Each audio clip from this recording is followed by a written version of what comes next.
Hong Kong में आग लगने के बाद में आखिर दिल्ली के इस भागीरथ पैलेस में हम क्यों आए हैं? भागीरथ पैलेस एक बहुत बड़ा इलेक्ट्रिकल बाजार है और यहाँ पर 2022 में आग लगी थी और उसके बाद में तकरीबन 120 दुकानें जो है वो जलकर खाक हो गई थी। 500 करोड़ रुपए का नुकसान हुआ था व्यापारियों का और कई सारे जो व्यापारी हैं वो सड़कों पर आ गए क्योंकि उनकी पूरी जमा पूंजी डूब गई।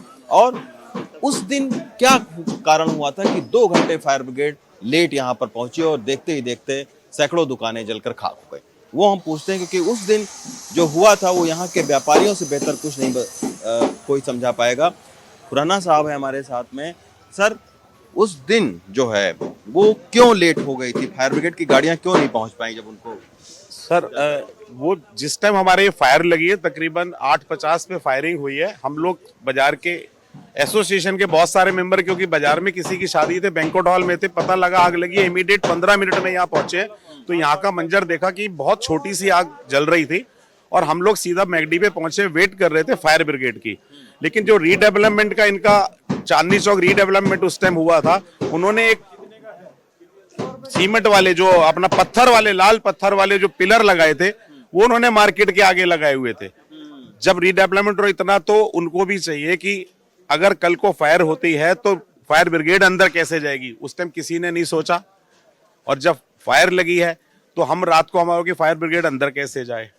उस टाइम बुलाए गए, बड़े बड़े हथौड़े लाए, पिलर तोड़े गए, जिसको 1 घंटा पिलर तोड़ने में लग गया।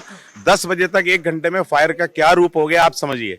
तो हमारी बहुत सारी चीजों में नाकामी हम सोचते ही नहीं है। अच्छा, एक चीज और है सर, अभी देख रहा हूं मैं, अभी भी तारों का बहुत ज्यादा जाल फैला हुआ है। अभी भी अगर कुछ यहाँ पर दुर्घटनाएं हो जाएं तो तार इतने ज्यादा हैं कि जा नहीं सकती है। सर हमारे यहाँ देखिए, मैं इलेक्ट्रिसिटी डिपार्टमेंट को कहूंगा, उन्होंने बहुत हद तक सही करा, लेकिन आज नेट की वायरिंग चाहे वो एयरटेल के पास है चाहे किसी के पास है, वो लोग अगर एक किसी की आज तार खराब हुई है उसको वहीं छोड़ देते हैं, नई वायर डाल देते हैं, तो वो गुच्छे के गुच्छे बन गए। तो इसको कौन सही करेगा?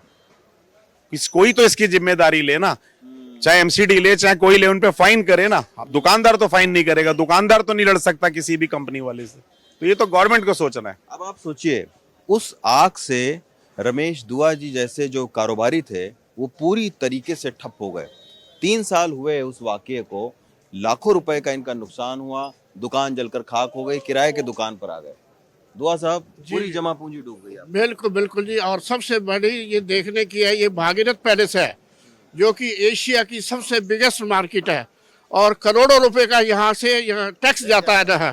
सबसे बड़ी चीज तो ये देखिए ना, और हमें 1% भी, 1 रुपया भी उन्होंने किसी ने कोई कंपनसेट नहीं किया है ना। तो हम ये चाहते हैं तब से लेकर कुछ हालात बदले हैं? अभी कुछ उपाय हुए हैं आग इस तरीके की दुर्घटना ना हो रोकने के? कुछ नहीं हुआ है, एज इट इज है, जैसे पहले था वैसे ही है अभी भी जो है, कोई बदलाव नहीं है। निश्चित तौर पर रमेश दुआ जी जैसे तमाम सारे जो कारोबारी हैं उनका लाखों रुपए का नुकसान हुआ और हालात अभी भी बहुत ज्यादा नहीं बदले। अब आप सोचिए कि हांगकांग जैसी आग अगर इस तरीके के बाजार में लग जाए तो आप समझ सकते हैं कि क्या हादसा होगा। क्योंकि 2022 में यहाँ पर आग लगी थी, बहुत ही भीषण आग लगी थी और 1 हफ्ते तक दुकानें यहाँ पर सुलगती रही थी और उसके पीछे 3 कारण थे। पहला, जैसा बताया कि जो फायर ब्रिगेड है उसके यहाँ पर वहाँ नहीं आ पाए। दूसरा कारण था जो तार लगे हुए हैं, जल जल के तार गिर रहे थे आग की शक्ल में। और तीसरा यहाँ क्या है कि यहाँ तमाम सारा जो प्लास्टिक का और जो कागज का मलबा इकट्ठा होता है उसमें बहुत तेजी के साथ में आग लगती है।